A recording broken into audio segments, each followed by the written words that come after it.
तो न्यूज 18 उर्दू लगातार बना हुआ है। बिहार असेंबली इंतखाबात के पहले मरहले के तहत पोलिंग हो रही है। 1 बजे तक पोलिंग फीसद तकरीबन 35% रहा था। 2 घंटे गुजर चुके हैं, 3 बजने वाले हैं और अब 3 बजे तक का पोलिंग फीसद आने वाला है। 16 अजला की 71 सीटों पर पोलिंग हो रही है। कोरोना के दौर में पहले इंतखाबात हो रहे हैं। अपोजिशन बार बार इस चीज को लेकर बजिद था कि कोरोना के दौर में इंतखाबात ना करा जाए, अवाम के सामने बड़ा खतरा होगा। लेकिन बिहार के अवाम ने साबित कर दिया कि जमहूरियत को मजबूत करने के लिए वो कोई भी खतरा मोल लेने को तैयार हैं। लोगों में काफी जोशो खरोश, और यही वजह है कि कोरोना के खतरे को अलग रखकर, कोरोना के खतरे से डरे हुए बगैर लोग बड़ी तादाद में अपने घरों से वोट करने के लिए निकल रहे हैं। जो नक्सल मुतासरा इलाके हैं वहां पर शाम 3 बजे और 4 बजे तक ही पोलिंग होनी है। इसके अलावा कुछ और इलाके हैं जहां पर हालात मामूल पर हैं, वहां पर शाम 6 बजे तक पोलिंग होनी है। तो बिहार असेंबली इंतखाबात के पहले मरहले के लिए वोटिंग का अमल शानदार तरीके से जारी है। बड़ी तादाद में लोग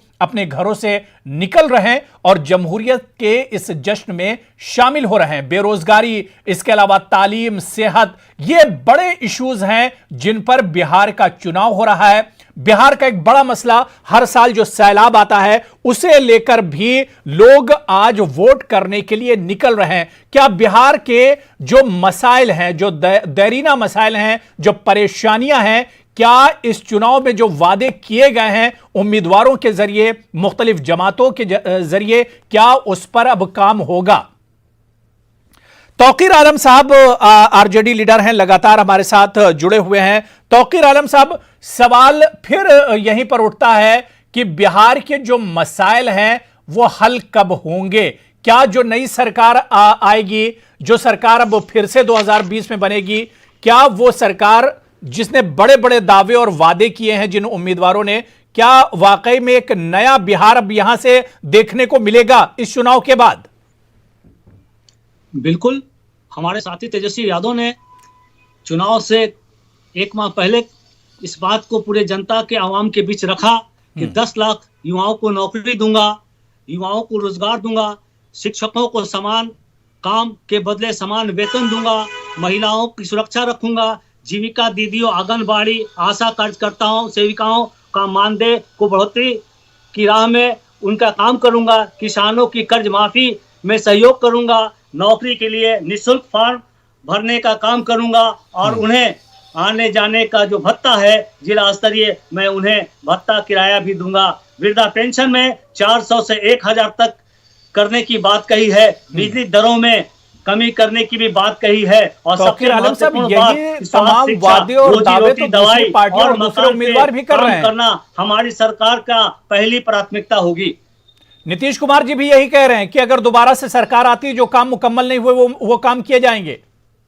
हाँ, बेशक उन्होंने जो काम किया, इंजीनियर नीतीश जी के शासनकाल का विकास, 1000 करोड़ के बांध बने जो टूट गए, बह गए, 9 लाख लीटर शराब चूहों ने खा गए, गरीबों के राशन गायब हो गए, करोड़ की दवाइयां गायब हो गई, 500 करोड़ के में विज्ञापनों में खर्च कर दिया, 24,500 करोड़ रुपए जल जीवन हरियाली के नाम पे भारी लूट की छूट दे दी नीतीश कुमार जी ने। यहां तक कह दिया कि कारखाना लगाने पर हमारा अपना हाथ खड़ा कर लिया, क्योंकि कारखाने बिहार में नहीं लगाए जाएंगे क्योंकि यहाँ समुद्र का किनारा नहीं है। नीतीश कुमार यहां तक कह दिया कि सरकारी नौकरियां हमारे पास अभी नहीं है। यही है विकास। विकास तो उनका यह भी है कि इनके विकास काल के 15 शासन काल में 60 बड़े बड़े घोटाले हुए, सर्जन घोटाले, महादलित विकास मिशन घोटाले। ठीक है, मोहम्मद इरशादुल्लाह साहब जेडीयू लीडर भी हमारे साथ लगातार फोन लाइन पर जुड़े हुए। इरशाद साहब, लगातार अपोजिशन यही कह रहा है कि 15 साल जो नीतीश कुमार जी काम नहीं कर सके, अब जो वादे कर रहे हैं उनके वादों में कोई दम नहीं है।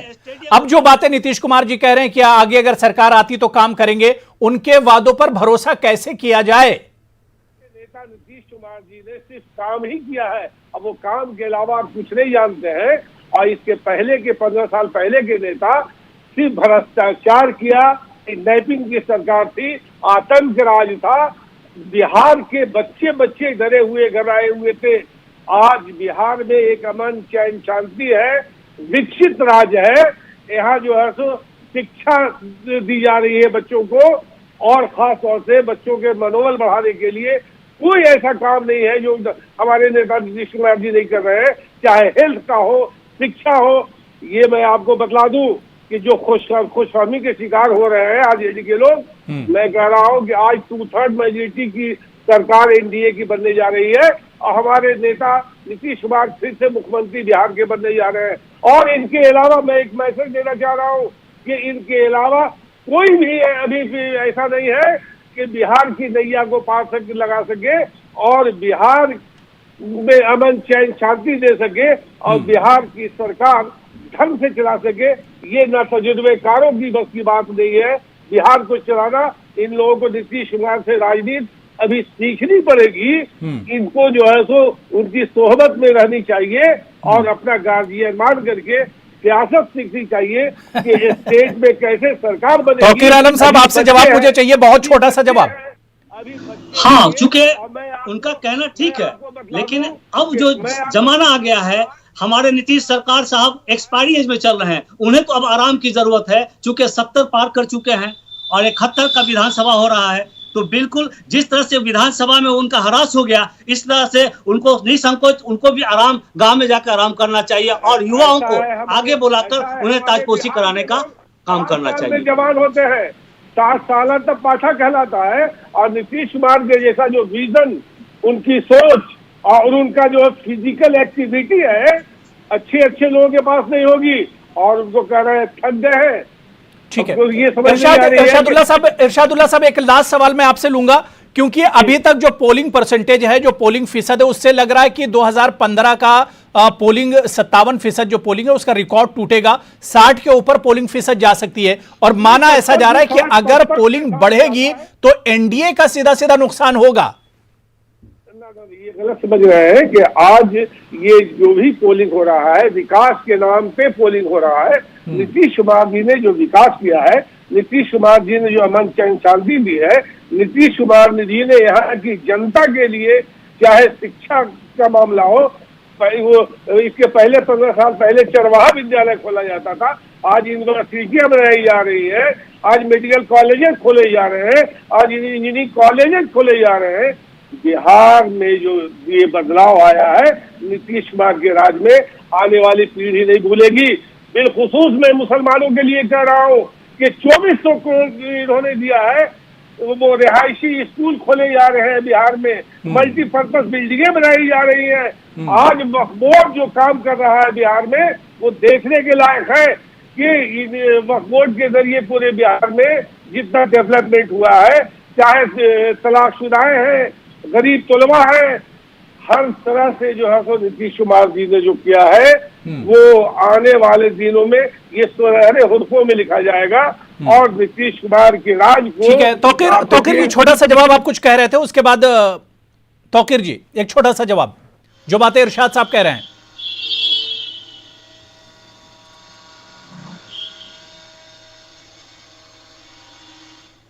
तौकीर आलम साहब, मेरी आवाज आप तक आ रही है? हाँ जी, आ रही है सर। जी, इरशाद साहब यही कह रहे हैं कि 15 सालों में बहुत काम हुआ, खासतौर से मुसलमानों को लेकर। शायद सीमांचल की तस्वीर उनके सामने नहीं है जो दावे और वादे कर रहे हैं। हाँ, उन्होंने तो जो वादे या दावे किए बिल्कुल खोखले हैं, चूंकि उस जमाने की बात कहें चाहे इस जमाने की बात कहें, हम तो स्वास्थ्य पे अगर हम एक रोशनी रखना चाहते हैं कि बिहार में 65,000 डॉक्टर चाहिए था, लेकिन नीतीश सरकार ने सिर्फ और सिर्फ 6,500 डॉक्टर की बहाली किया और रिक्त पदे 58,500 खाली रखा है।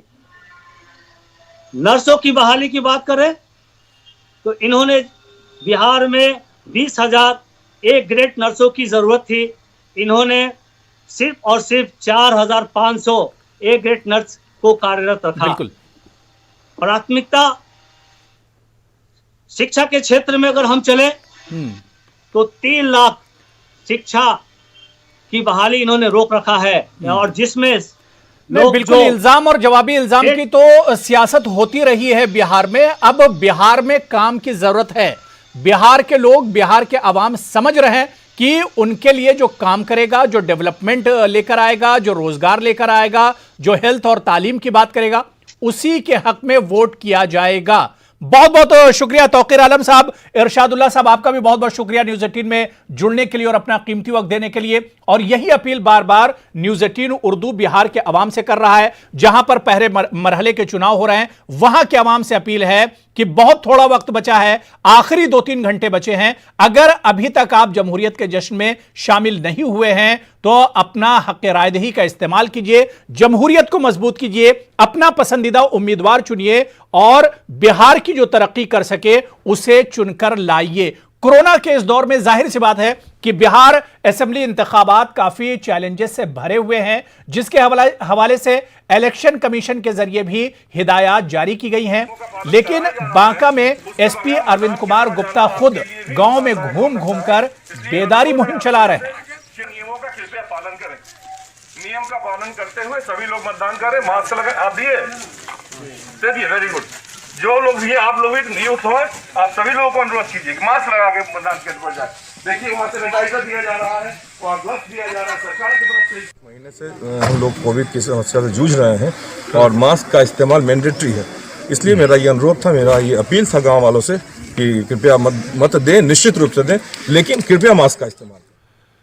तो उधर गया की अगर हम बात करें, यहां ज़ाब्ता अखलाक के खिलाफ वर्जी के मामले में बिहार के वजीर बराए ज़राअत प्रेम कुमार के खिलाफ FIR दर्ज करने का हुक्म दिया गया है। प्रेम कुमार कमल के निशान वाला मास्क पहनकर पोलिंग बूथ पर पहुंचे थे। डीएम स्वयं सक्षम है, अगर मॉडल कोड ऑफ कंडक्ट का वायलेशन हुआ है तो उस पर निश्चित रूप से कार्रवाई हो जाएगी। डीएम ऑलरेडी मैटर सीज्ड है, वो देख रहा है उसको, उसमें अगर वायलेशन हुआ है तो केस होगा। और इस बीच पोलिंग के दौरान हमारे नुमाइंदे ने रफीगंज के हालात का जायजा लिया। लोकतंत्र के इस महापर्व में एक सुनहरी तस्वीर हम आपको दिखाते हैं। अभी हम हैं औरंगाबाद के मदनपुर थाना का जुड़ाही गांव है ये, और इस गांव में जो महिलाएं यहाँ पे जो जुटी हैं उसकी एक तस्वीर ज़रा हम आपको दिखा रहे हैं। ये ज़रा देखिए कि कितनी बड़ी संख्या में यहाँ पे महिलाएं हैं और अपने बारी का इंतज़ार कर रही हैं। सारे जो लोग हैं वो यहाँ पे दूर दूर से लोग आए हुए हैं। आपको एक तस्वीर आपको दिखाते हैं कि देखिए यहाँ पे नक्सल प्रभावित क्षेत्र है और नक्सल प्रभावित क्षेत्रों में काफ़ी दूर से ऑटो कर करके जो महिलाएं हैं वो यहाँ पे पहुँच रही हैं। वो अपना भाड़ा लगा करके और कई किलोमीटर चलने के बाद यहाँ पे महिलाएं पहुँची हैं। और ये एक अच्छी, कितनी दूर से आ रही हैं आप? जुड़ाही से। ऑटो से आई हैं? जुड़ाही से नहीं सर, पैदल आए हैं। उतना किलोमीटर, 5 किलोमीटर पैदल चल के? हाँ सर, पैदल आ रहे हैं वोट देने के लिए। हाँ, वोट देने आए हैं। जरूरी है वोट देना, कितना जरूरी है? जरूरी नहीं है, तब मिला है तो वोट देना जरूरी नहीं है। जरूरी है। वोट देने से क्या लगता है आपकी सुविधाएं, जरूरतें सब पूरी होंगी? तो ऐसे आ गए हैं। आप कहाँ से आ रही हैं? जुड़ाही से।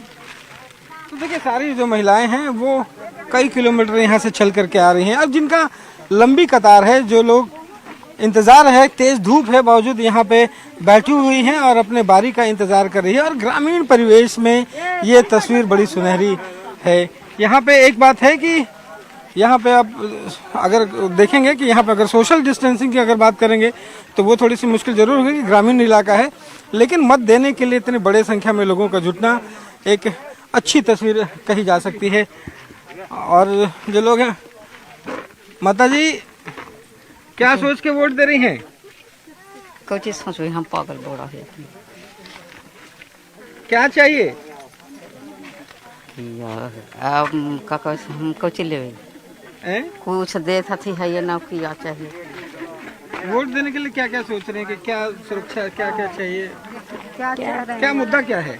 क्या चाह रहे हैं? वो चाह रहे हैं कि वो खा रहे हैं कुछ के दो भी नहीं, ये लोग भी हम वोट दे रहे हैं कि कुछ भी हो, घर द्वार कुछ भी देंगे, कॉलोनी उलनी आपका के लिए वोट दे रहे हैं, इसी चलते में दे रहे हैं। काहे लग रहा है? छोटे बच्चे को लेकर के भी आप लाइन में खड़ी हैं? इतना छोटा बच्चा को लेकर के घर से कहाँ से आई हैं? बादम से। कहाँ के ना बादम से? बादम से ना बादम से। क्या कर, क्या सोच के वोट दे रही हैं? और सोच के दी थी कि लाकड़ी पता ही कारा ही आए तो बड़का आदमी हो जाती कोई जीतता थी ना सेला और कुछ कही बा देखिए ये ग्रामीण महिलाएं हैं और ग्रामीण महिलाएं अपने अंदाज में आपको नजर आएंगी। और यहाँ पे ये जरा सोचिए कि छोटे छोटे बच्चों को अपने गोद में लिए हुए हैं लेकिन मतदान में घंटों से यहाँ पे खड़ी हैं। तो ये एक अच्छी तस्वीर कह सकते हैं, लोकतंत्र ऐसे ही सफल है। और औरंगाबाद में खास करके जिस ढंग से मतदान का प्रतिशत कम रहा है उसको लगातार बढ़ाने की अपील है। और न्यूज़ 18 की भी अपील लोगों से है कि ज़्यादा से ज़्यादा संख्या में बाहर निकले और अपना मतदान करें। कैमरा पर्सन राजू के साथ रवि एस नारायण, न्यूज़ 18 रफीगंज। तो बिल्कुल जैसे जैसे अब दिन गुजर रहा है वोटरों की तादाद भी लगातार बढ़ती जा रही है। मर्द, खवातीन, नए वोटर्स और बड़ी उम्र के वोटर्स पोलिंग बूथ का रुख कर रहे हैं। जैसे दिन गुजरता जा रहा है लोगों की तादाद बढ़ती जा रही है मतदान केंद्रों पर। आप देख सकते हैं कि कतारें लगी हुई है, अपनी बारी का इंतजार कर रहे हैं। क्या पुरुष, क्या महिला, क्या जवान, क्या बूढ़े, सभी यहाँ इकट्ठे हो रहे हैं और अपने मताधिकार का प्रयोग करना चाहते हैं। क्या मुद्दा है आप लोगों के लिए? आप जब मतदान केंद्रों पर आते हैं तो आपके दिमाग में क्या मुद्दा होता है? क्या होता है, अच्छे प्रतिनिधि को चुनना है जो मतलब जीत करके कुछ काम करे। अच्छे प्रतिनिधि को चुनना है जो जीत कर काम करे। आपके जहन में क्या मुद्दा होता है जब आते हैं मतदान केंद्र पर वोट देने आते हैं?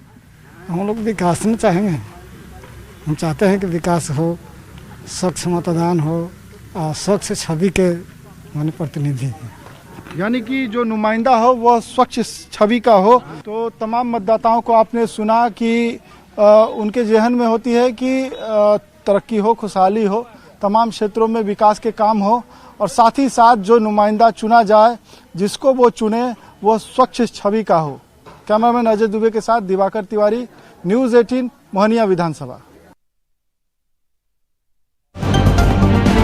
इस वक्त बड़ी खबर आ रही है, आपको बता दें कि कैमूर के रामगढ़ से ये बड़ी खबर आ रही है। दो पार्टियों के हामी आपस में भिड़ गए हैं। जी हां, बूथ नंबर 122 और 123 में ये मामला सामने आया है। सिक्योरिटी एहलकारों ने मुदाखलत की है। तो कैमूर से बड़ी खबर, हालात हालांकि काबू में है लेकिन दो पार्टियों के हामी आपस में भिड़ गए हैं। इस वक्त बिहार चुनाव से जुड़ी हुई बड़ी खबर, तस्वीरें भी हमारे पास आ गई। कैमूर के रामगढ़ से ये बड़ी खबर है जहां पर दो पार्टियों के हामी आपस में भिड़ गए हैं, झड़प हुई है। बूथ नंबर 122 और 123 की ये वाकया बताया जा रहा है जहां पर हल्की फुल्की मारपीट हुई है। सिक्योरिटी एहलकारों ने हालात को काबू में किया है और हालात इस वक्त काबू में बताए जाते हैं। तो बिहार के कैमूर के रामगढ़ से ये बड़ी खबर आ रही है जहां पर आज पहले मरहले की पोलिंग हो रही है। दो पार्टियों के हामी आपस में भिड़ गए। बताया जा रहा है कि बूथ नंबर 122 और 123 में ये मारपीट हुई है, ये झड़प हुई है। सिक्योरिटी एहलकारों ने मुदाखलत की जिसके बाद हालात काबू में बताए जा रहे हैं।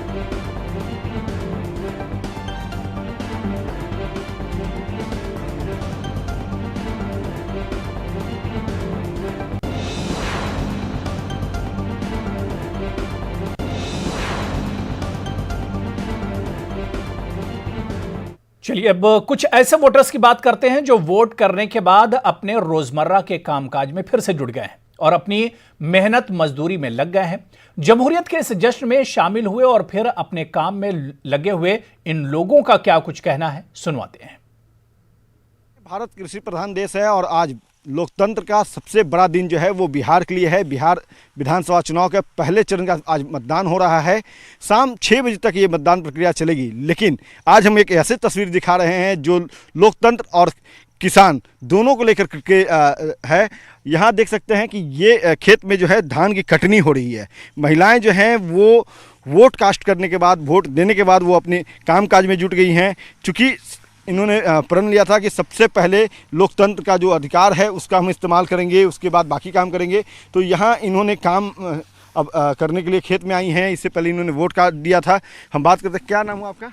आपने वोट दिया? हाँ। देखें उंगली, देखिए इन्होंने मतदान किया।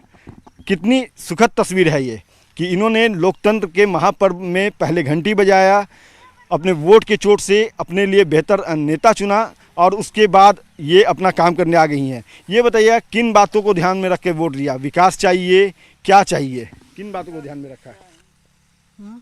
क्या विकास चाहिए? हाँ। हाँ। विकास के लिए वोट दिया है। हाँ। रोजगार चाहिए बच्चों के लिए। हाँ, हाँ, बच्चों के विकास, बच्चों के लिए रोजगार चाहिए। ये भी हैं, इन्होंने भी वोट दिया, आपने वोट दिया। हाँ? देखिए इन्होंने भी, क्या नाम है आपका? उपेंद्र कुमार। उपेंद्र जी हैं, ये भी जो है देखिए इनके हाथ में भी जो है इंक लगी है और जो है इन्होंने वोट दिया है।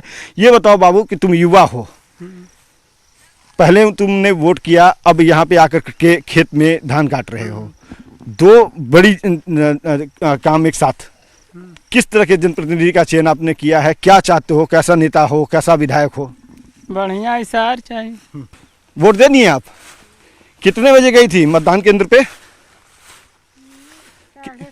7:30 बजे। कहाँ उंगली में निशान है? देखिए यहाँ पे वो निशान है जो लोकतंत्र ने इन्हें जो हक दिया है, उस हक का इन्होंने इस्तेमाल किया। 10 नवंबर को जो है वो साफ हो पाएगा कि बिहार का सिरमौर जो है वो कौन बनेगा, और जो लोकतंत्र का आज महापर्व है इसमें किन की जीत होती है। लेकिन सबसे बड़ी बात है, सुखद तस्वीर जो है वो इस जगह से आ रही है, ये खेत है। तो हम आपसे अभी भी अपील कर रहे हैं कि अगर आप ये खबर देख रहे हैं तो आप अपने घरों से निकलिए, इन जैसे जागरूक मतदाता बनिए और मतदान केंद्र पर जाकर के अपनी वोट का चोट कीजिए और बेहतर जनप्रतिनिधि जो है वो अपने लिए चुनिए। कैमरा पर्सन नीलमणि के साथ अमित कुमार, न्यूज़ 18 जमुई। तो जमहूरियत के इस जश्न में वो वोटर भी शामिल हैं जो कभी नक्सल हुआ करते थे। चैनपुर असेंबली हलके में 6 साबिक नक्सलियों ने वोट डाले और खुशी का इजहार किया।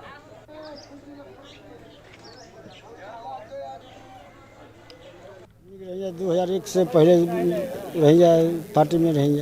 अच्छा। और फिर उसके बाद में हम जुड़ी हो गई सरकार के हाथ से। तो इतना तो भटकत रहेंगे हमने के, बाकी अब तो सरकार हम लोग के बांध छान के अपना वादा में रख रहा है।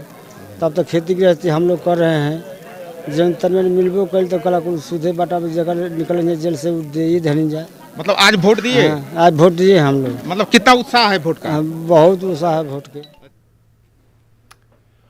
औरंगाबाद के नक्सल मुतासरा इलाके में वोटिंग का अमल जारी है। खवातीन बेहद खुश हैं। वोट डालने आए लोगों से हमारे नुमाइंदे रवि एस नारायण ने बातचीत की।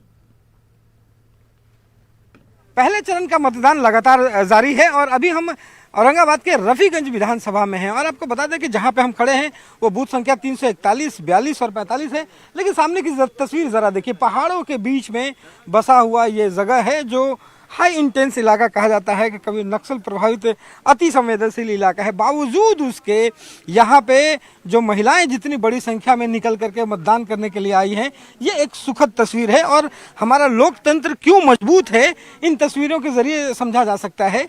और यहाँ पे महिलाएं अपने अपने पर्ची लेकर के खड़ी हैं और अपने मतदान का इंतज़ार कर रही हैं।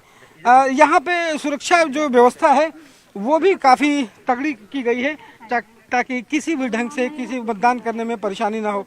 महिलाओं से जानते हैं, मतदान करने के लिए आई हैं, खाना उना बना ली कि?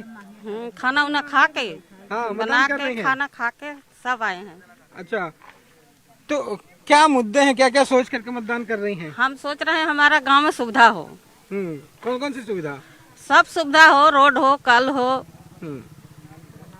नल हो, हाँ सब सुविधा चाहते हैं। सर हमारे तरफ अभी बहुत रोड का दिक्कत है, रोड अच्छा बनना चाहिए। नाली का भी दिक्कत है, नाली बनना चाहिए। बच्चों को शिक्षा आगे बढ़ना चाहिए। बच्चों को शिक्षा बढ़ना चाहिए। देखिए ये जो मांगे हैं बाबा, यहाँ पे आप मतदान करने के लिए जा रहे हैं। हाँ। पहले कई साल से मतदान कर रहे होंगे। हाँ। क्या क्या दिमाग में चला कि बटन आप दबाएंगे, तो उससे पहले क्या क्या सोच रहे हैं? जैसे हम सोच रहे हैं कि बहुत विकास हुआ है नीतीश के राज में। हाँ, इतना ये सब पाल लिया है ना कि ना तो इस सब में सब हालत हो जाता। बिजली दे दिया, लाइन दे दिया, रोड दे दिया, सब चीज दे दिया। तो यहाँ पे लोग ये चाह रहे हैं कि उनकी जो सुविधाएं हैं वो उनके जगह पे मिले। तो देखिए यहाँ पे चुनौतियाँ कई हैं, लेकिन उन चुनौतियों का कोई प्रभाव यहाँ पे नहीं है और मतदान जो है वो सफलतापूर्वक जारी है। लोग अपने अपने मुद्दे, स्थानीय मुद्दों को लेकर के यहाँ पे वोटिंग करने के लिए जा रहे हैं और सबसे अच्छी बात है कि अति संवेदनशील इलाका होते हुए भी महिलाओं का इतनी बड़ी संख्या में मतदान करने के लिए निकलना एक सुखद तस्वीर है।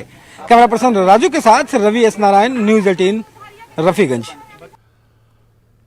तो लगातार बिहार में इंतखाबात हो रहे हैं। कोरोना दौर में ये पहले इंतखाबात हैं, लेकिन बिहार के अवाम ने यह साबित कर दिया है कि जमहूरियत को मजबूत करने के लिए वो हर इम्तिहान से गुजरने को तैयार है। इंतखाबी जंग का सिलसिला लगातार जारी रहेगा।